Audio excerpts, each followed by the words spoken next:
Outside the Lines first report.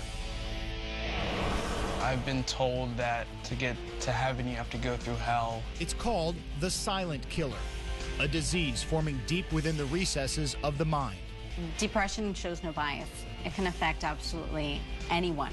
On the outside, Jordan Burnham had it all, a star athlete and student. I put these unattainable goals up so high, and when I didn't reach them, I would just beat myself up over and over again. But on the inside, an enormous pressure to succeed led to the unthinkable. How did I survive a 9-story fall? I can just remember my body just stopping.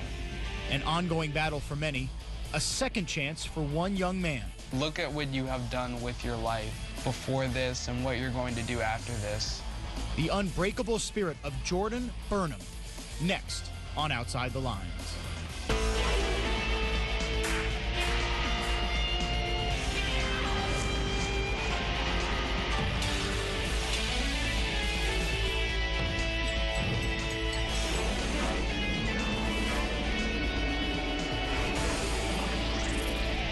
Now, sitting in for Bob Lee, Steve Bunin. 3 years ago, in a Philadelphia suburb, a popular high school athlete jumped out of a 9-story building, some 90 feet to his death. Except Jordan Burnham lived. He can't remember the moments before or during his fall, but he has devoted the precious moments of his new lease on life to helping others consumed by a depression they, like him, may not understand and may be afraid to share with the ones they love. Jordan now speaks to thousands of students across the country to increase their awareness of mental health issues and ultimately to save lives. Outside the Lines presents the E60 story Unbreakable, the harrowing fall and phoenix-like rise of Jordan Burnham.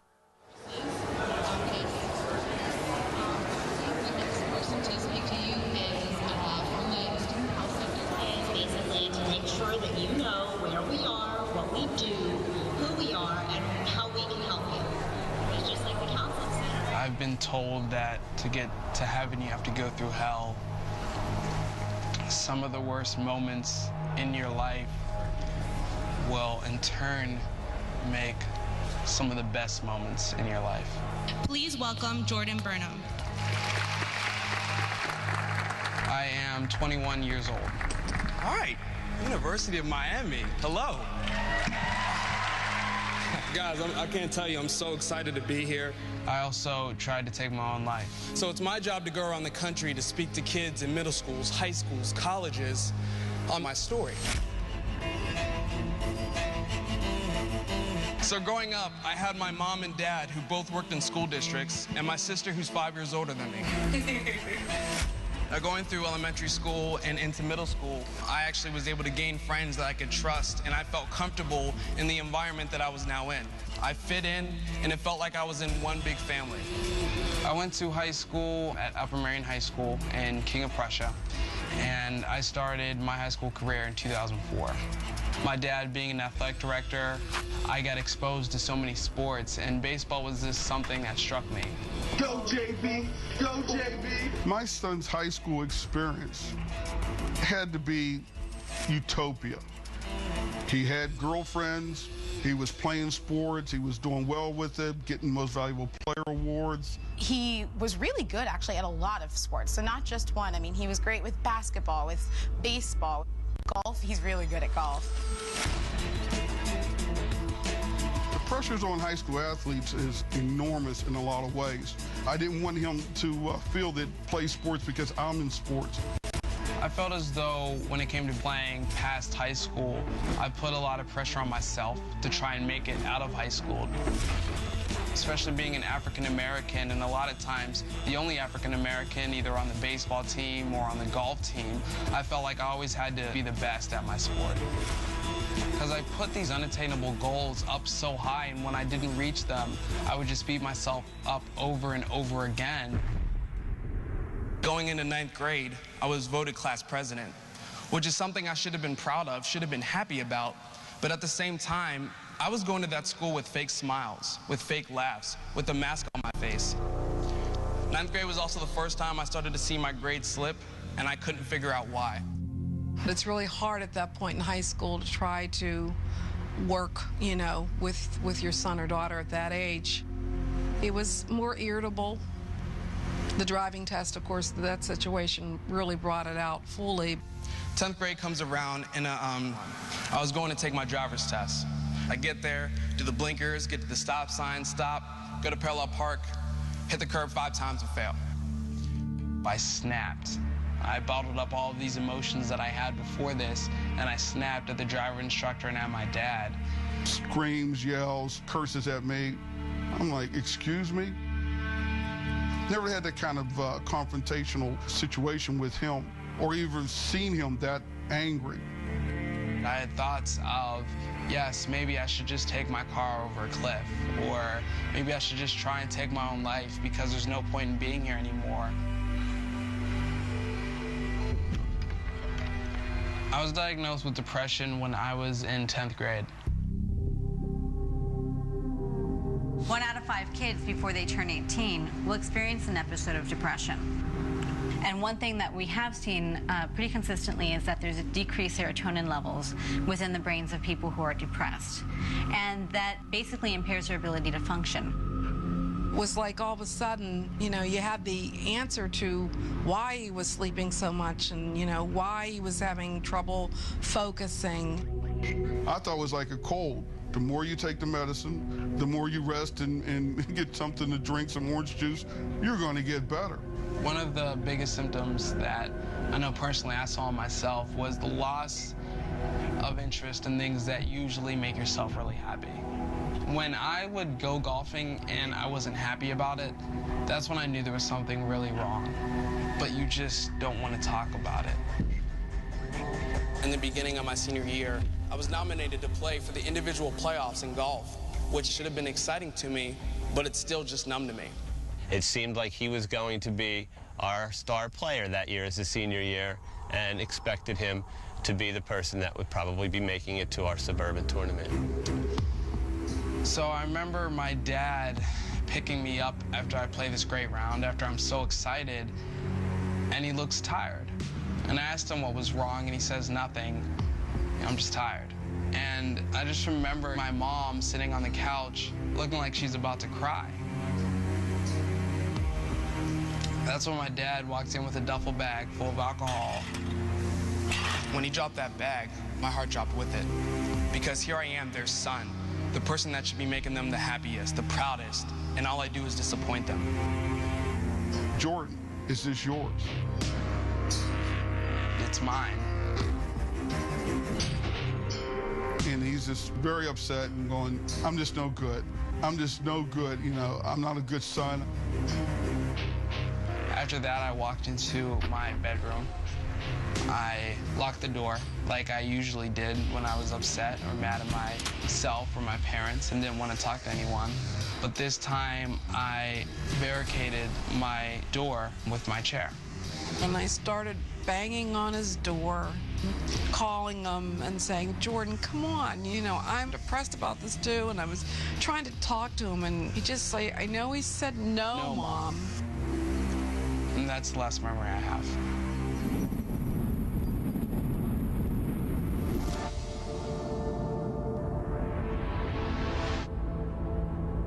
I don't remember falling. I don't remember the way that I hit the ground. But I can just remember my body just stopping. What I saw was indescribable.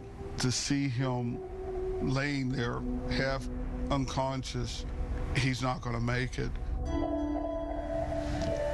When I hit the ground, I was going approximately 50 miles per hour. It's just over 90 feet. Broke my fibula, my tibia. I shattered my femur, broke my pelvis. I broke my left wrist. I broke my jaw in 4 different places. I was in a coma for 5 days. I just knew he was still breathing with the machine, so that's what you held on to every day, that we still had him. I'm laying in this hospital, I have a trach in my throat. I'm down to 90 pounds. No one wants to tell me what happened. About 2 weeks go by and my sister's visiting.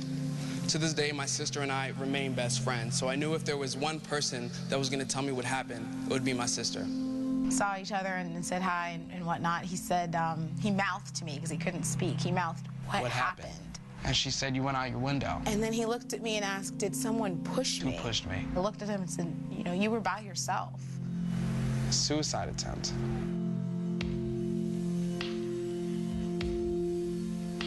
How did I survive a 9-story fall? All I could think to say was God.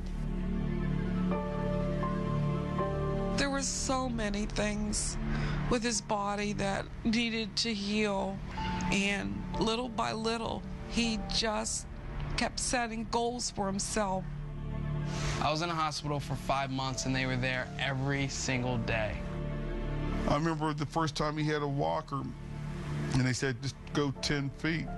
And the next thing I know, he's going out the door. And I'm like, Jordan, how'd you do that? And he would just look at me and smile. But at the same time, I'm missing my entire senior year of high school. I was able to do some things like go to my senior prom, but I was in a wheelchair. I was able to graduate on time, but I went to that graduation in a wheelchair. Now, leading up to graduation, my dad and I discussed what my goal was. That was to be able to walk at graduation. I'll never forget wheeling up, and I put the brakes on the wheelchair. I get up, and my dad left the walker right there that I was going to walk with. The only thing I see is my dad. I know in his heart that this is the proudest moment he's ever had of his son. He should be dead. And I go back down the stairs, and almost metaphorically, I can't even get to the last step without my dad being there. He's coming down the steps, he looks at me. It was a great look. He says, Dad, thanks for being here for me, and Dad, I love you. And he hugged me back and he said, you know, I love you too.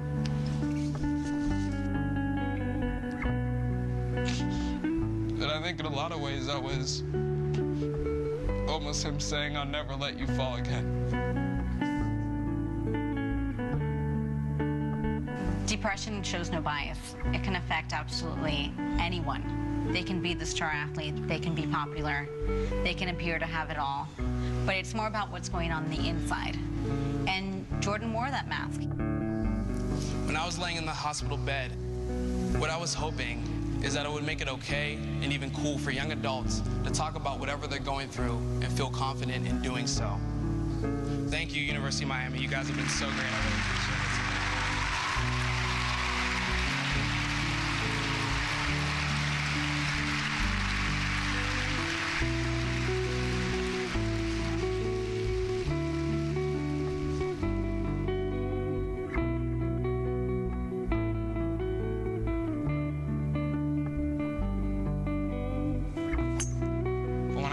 Out of the hospital, the mantle that you see behind me, that's what I saw.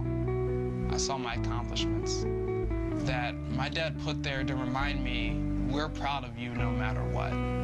Look at what you have done with your life before this and what you're going to do after this. And Jordan Burnham joins us now. What's the hardest part about watching that? You know, Steve, it's emotional to look back on the physical recovery. You know, it's great to be walking today, to be able to sit here with you today, but just looking back and knowing how mentally tough that was to go through that physical recovery, is still very emotional, but still the outcome is incredible. What was the low point for you? I think the low point was knowing that you can't be independent your entire life. I think being an 18-year-old athlete, always on the run, I just had this feeling of independence, that no one was ever going to bring me down, that nothing could ever bring me down. And it was very humbling, but it was still a low point to sit in that hospital, lay there and know that I couldn't even move side to side without 3 people having to do that and having to be dependent on someone else for everything. What's been the high point? High point, I would say definitely graduation will probably be the most emotional, but yet the happiest moment of my life, to know that this accomplishment that I always wanted, to be able to graduate, to add on to that, for me to walk down the aisle to get my diploma, is something that still to this day is my greatest moment. It says in the piece towards the end that you still battle depression. What saddens you now? I think that there are ups and downs that come along with depression. I have sometimes days or weeks where I feel as though I could be doing better because I set my standards up so high. When I speak at schools, I want to make sure I'm giving my full effort, and sometimes I feel as though I don't, or I feel as though I disappointed someone that can really let me down, get me down. For instance, if I see someone in a hallway or see someone just walking by and they don't say hi to me, I internalize that and say, well, they must be upset with me. I did something to upset them or let them down. That's something that might really upset me. If you had your life to do over again, what would you do differently? If I had my life to, do over again, I would be more vocal about my depression. I wouldn't feel so ashamed. I wouldn't be affected so much by the stigma that's associated with mental health, especially depression and suicide. I wish I could have been more open about that. Let's have you stick around a little bit. I want to introduce two other people here to the discussion. Professional therapists often say suicidal patients don't really want to die. They want the life they're living to end. It's an important distinction, one to which our next two guests can speak. Ann Ganley, who's on the right side of your screen, who founded the Ganley Foundation 5 years ago after losing her son Jimmy to suicide at the age of 22. We also say hello to Grace Carricarte, the foundation's executive director, herself a licensed mental health therapist. Ann, let me begin with you. My sincere condolences for your loss. Why did you start the foundation? Well, after losing our son to suicide, I wanted answers as to why. He had a loving family. He was very well cared for. I couldn't comprehend the reasons. So I read a lot of personal stories. I went on the web. I even read clinical books that I didn't understand, and I wanted to educate myself. And I realized that my son had all the signs of depression, but unfortunately, I didn't understand them at the time.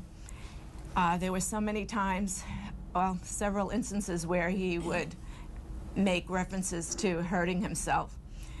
We were, the last Christmas that we were together, I was driving to the mall, and he looks at me and he said, "Mom, what would you say if I crashed my car into the divider?"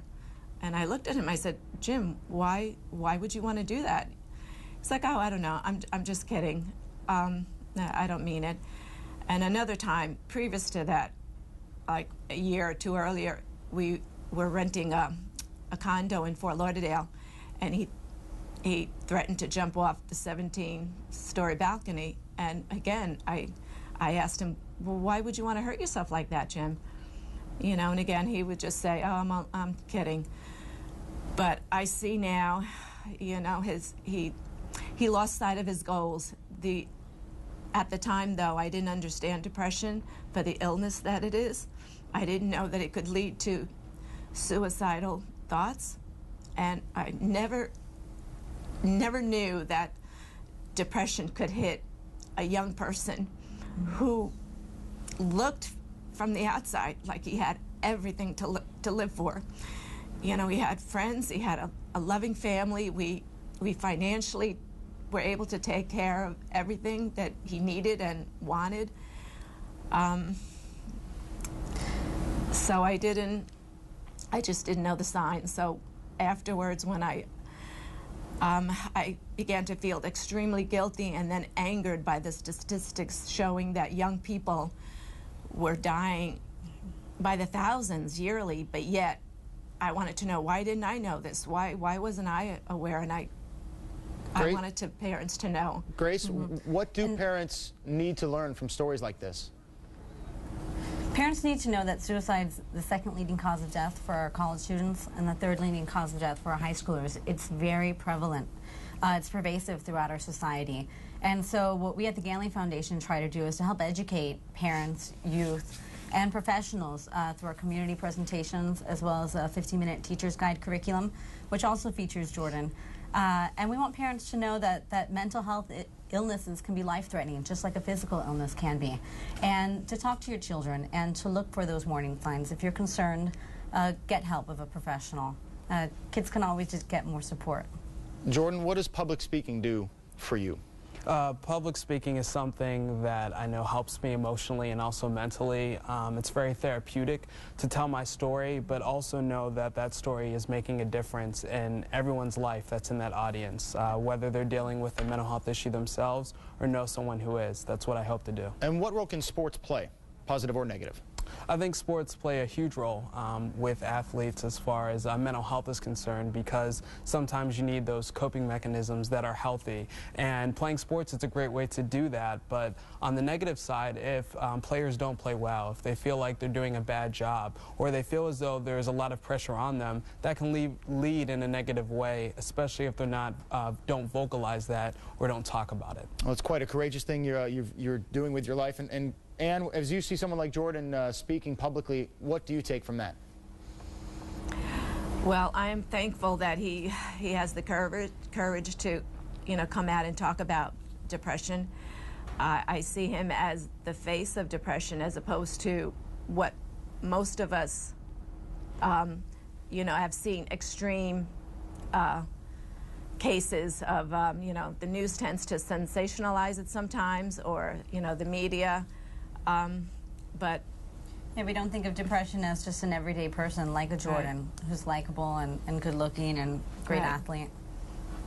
Ann Ganley and Grace Carricarte, we are out of time. We appreciate your time, and again, Mrs. Ganley, our condolences for your loss. And Jordan Burnham, thank you for joining us here on Outside the Lines. It's a tremendous story, tremendous thing you're doing with your life, and we're glad you're here and doing the work that you are. Thank you very much. Jordan Burnham, his story here from E60 on Outside the Lines. For more on Jordan's story, visit our webpage by searching OTL in the upper right-hand corner of your screen on ESPN.com. Once there, you can drop us a line to get on Sunday's show, go more in depth with any of our companion pieces. We're back on Outside the Lines after this.